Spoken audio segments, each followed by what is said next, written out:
Sarah, good Hello. morning. Hello, Lena. Thank Yeah. you. Oh, so good to see you. You're in Miami, right? I am. I am lucky enough to be in Miami today. I am grateful.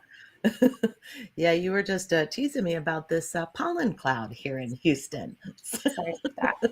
I saw a large area of the state was covered in like orange.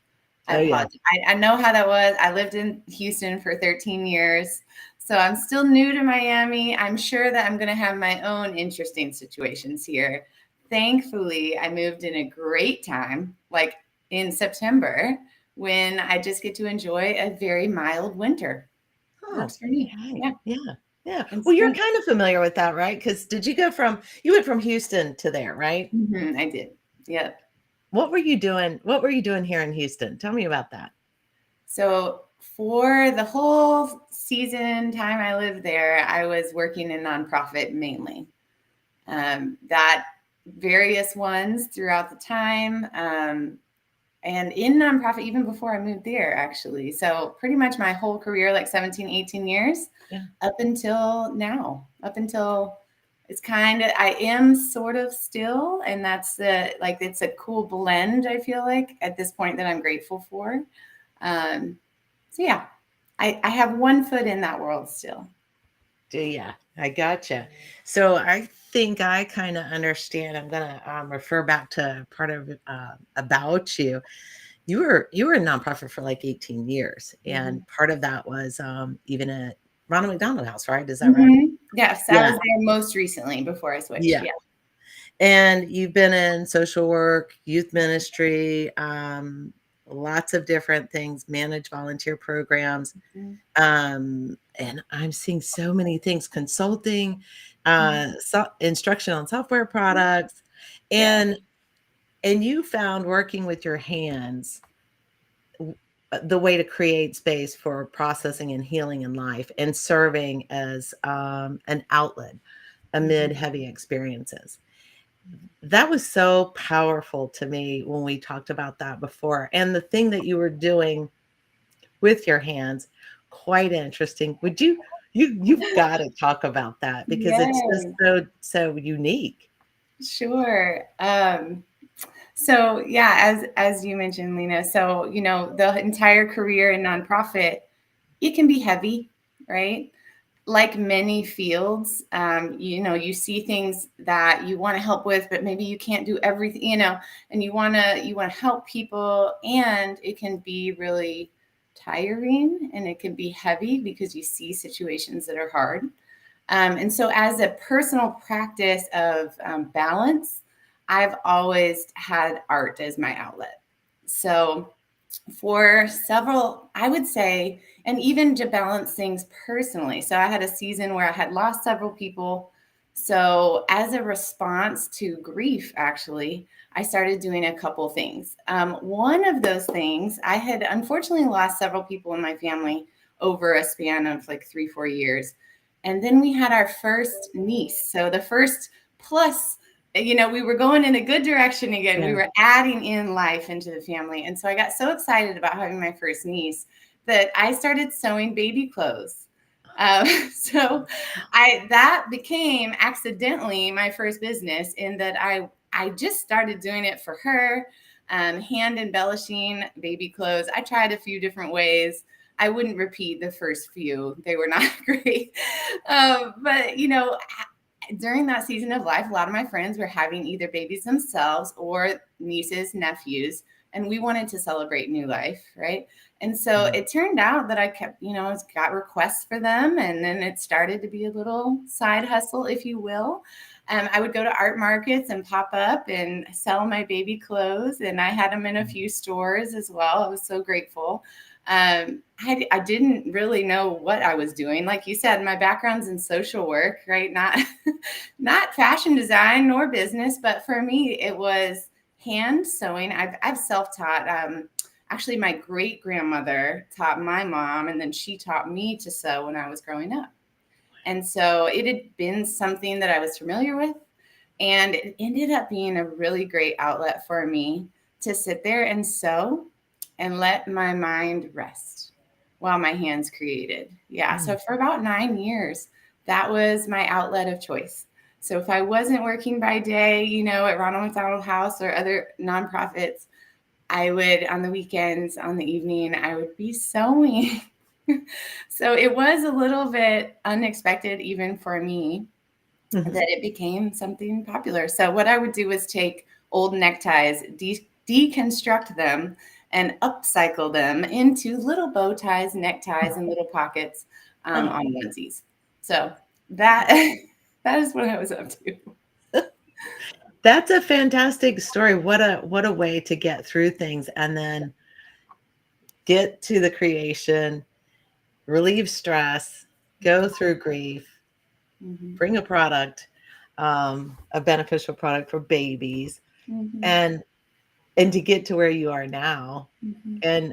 and by just bringing a new kind of stress relief, a new kind of way to help many more people in that with their hands and all. And something, I'm going to ask you a question, but before I'm going to say you touched on something about we had talked and you said, your brain signals taking the exits. Mm-hmm. And you were talking about with using your hands and that diverting that stress in the brain. Tell me about that and how did that come into Sarah King Creates? Tell me about that. Mm-hmm. Well, I had felt the benefits, right, for several years of working with my hands and working in art. And I never really thought about the why. And then as in more recent years, I have learned more and it made so much sense as to like, oh, that's why I feel this stress relief, right? So one of the things that I've learned is it was Dr. Rex Jung. He is a neurosurgeon who studies the difference between intelligence, what your brain does when you recall a fact, right? Or versus what your brain does when you engage in creativity. So what he found was when you're recalling a fact, when you're doing something where you need that intelligence piece, um, your brain acts almost like a superhighway between the areas in your brain, right? So you have roads that are traveled a lot because you need to recall those things quickly. So with the different channels that connect in our brain, it's more like the superhighway. Whereas, like you said, taking the exit, he discovered that when we engage in creativity of any sort, it could be cooking, it could be gardening, it could be art, it could be singing, it could be dancing. Your brain is almost as if the signals take the scenic route. So they wander and they can connect, the signals connect to different areas in your brain than they would otherwise. So they wander, they move around, and what that does is it not only is a way to he calls it hypofrontality, right? It's not all frontal lobe. It's kind of your brain's more on the scenic route, right? It relaxes and it also allows you to connect ideas that you wouldn't otherwise necessarily.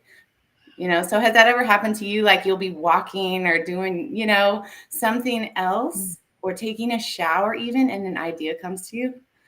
Sound familiar? Oh yeah, and then it leaves when I get out of the Yeah. shower. Yes, but I can.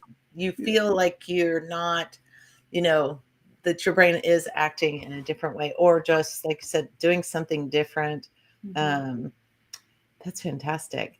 How Mhm. do you how do you share that now? Mhm. What are the kind of things that you're doing now that is helping people with that? Because you brought something else up too, Mhm. how invasive we all are now in our own space. And that Yeah. has sat on me since the last time we talked. I Mm. thought, "Whew, I really got to think about that." Yeah. So could you talk about that? It was Sure. so interesting. Yeah. Well, long story short, I realized that this benefit that I was experiencing with the outlet of creativity to handle stress was too good not to be shared with other people. So I shifted from making baby clothes and doing that whole thing for myself to teaching others, right? And to allowing and curating experiences where people can come in and experience this with me, regardless of art experience. I know that art can be intimidating for some people. So what I do is design activities that are accessible. One of those is a tool that I call vision journaling. It's a combination of art and writing prompts that get you to kind of relax, one, use your hands, and also do some emotional processing. Because as we were talking about, life is heavy in general. You know, as we all know, we're in the midst of several pandemics. We're in the midst of several things on the world and on a personal level. And so what we were speaking about the other day, a former colleague of mine, Rosalind Rolls over at Ronald McDonald House Houston, she said at some point during the pandemic, she said, you know, companies have lost the privilege to be able to see their employees only as employees and not as full humans. Because she gave the example of like right now, I can see into your house, you know, and so many positions shifted virtual. There were kids running around. There was everything to where we don't have an excuse not to see our employees as full people. And as we've all experienced, you know, great resignation, all of that, companies are learning that it takes more than just meaningful work to stay. You know, it takes culture that is supportive. It takes supporting the whole person, not just the employee side of your employees. So that's what I help companies with now is I help curate these experiences that allow them to show care and help their employees process, you know, this heavy time. So I do it in companies and I also do it, you know, just for the public. Wow. Wow. That has to be so beneficial because I can't imagine that you're not barraged with groups that are highly stressed, especially depending on the industry maybe, or just how long they've been virtual in these little Right. boxes and Right. staring at a screen and feeling maybe disconnected. Do you feel like it also helps kind of bring them together? Does it impact productivity or unity in the workplace? Absolutely. You know, doing something like this alongside of each other. I had an employee when I did it for a tech company. She said it was the most practical. I wrote down most practical and rewarding team type activity I've done in a company. I'm so proud to work for a company that delivers programs like this for their staff. It meant it meant a lot to her. You know that she was thought about in this way and that they were thought about in this way. And then not just we're going to have a meeting, but we want to do things that are going to help. And you know what? The company does see benefits too, right? Of course, we know that when employees are more engaged, it's more beneficial for everybody, leadership included, right? I actually saw a study the other day in the Journal of Business Research. It was, I want to say back in 2018 by Ann and Yoon. They discovered that even appreciating art, they had people appreciate works of art and then do some problem solving. Okay.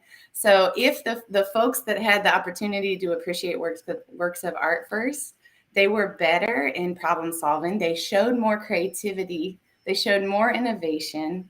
You know, they were better at product naming, like brand naming as well, because it spurred their own creativity. So it's a win-win, really. Yeah. And that's fantastic. That is fantastic to just see how this trek, all the way from your own grief and Yeah. walking through it, and for years serving in nonprofits and knowing how hard that is. I can't imagine the stress with that as well. And then all the way to now offering such a beneficial help tool for companies and individuals, just kind of as we continue to navigate these waters. And I imagine that the challenges will certainly not diminish Yeah. anytime, really the end, right? Unfortunately. Right. Anytime. Right. Yeah. So that's fantastic. Tell me something. I think you said you've got some stuff coming up. What is that? Can we share that Mhm. so Sure. we can get some people interested? Yeah, Um, I would love to. I mhm. offer a monthly workshop for the public. So you can attend from anywhere because it's virtual. So it's monthly on the third Thursday of every month. So next Thursday is when it falls in March, March 17th, 7 p.m. to 8 p.m. Central Time, your Okay. time. Mhm. And it is I'll put the link in the chat for the conversation. Yeah. But this month I have a special guest, a lady named Tracy J from the Quiet Rebel. She helps people with what she calls human-centered equity. So all of our journaling prompts that night are going to be about how to be a full human ourselves and how to see other people as fully human.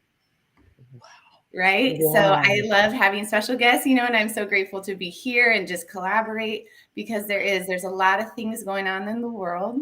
And Mhm. so each month I choose a different topic, and we just, we process on whatever the topic is. Last month was style psychology.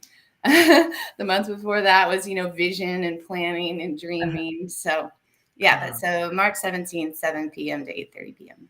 perfect. Yeah, definitely share that in the chat. That sounds Sure. fantastic. Man, and powerful. Powerful. Good stuff to talk about. What a concept for us to think about each other as humans, Oh, right? But, yes. here we are. Here we Whole are, right? humans, whole Right? human beings. Yes. Man, Sarah, Yeah. I can't even tell you. I'm going to give a shout out to our mutual friend, Yeah. Barbara Allen, for introducing us, because, man, what a great introduction. I am so thankful to know you and glad to have you here this morning and sharing what you do. The story is just incredible. So I want to say at the end that I just hope everybody will connect with you.